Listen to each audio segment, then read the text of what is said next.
14-е зимние игры в Сараево проходили с 8 по 19 февраля 1984 года. После этого окружающие город олимпийские объекты были заброшены и постепенно пришли в полное запустение. Покрытая граффити бобслейная трасса на горе Требович сейчас лишь отдаленно напоминает о временах былой славы.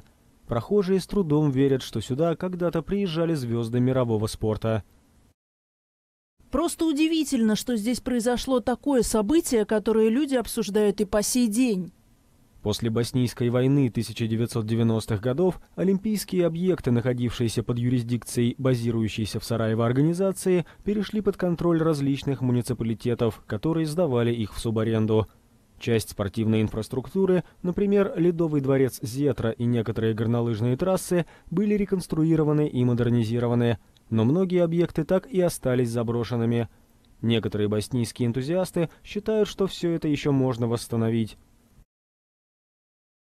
Здесь есть кое-какой потенциал, но нужно, чтобы этим занялись люди. Потребуется немалая работа в части рекламы и маркетинга, а также инвестиции, чтобы эти спортивные объекты работали не только в зимние сезоны, которые становятся все короче и короче.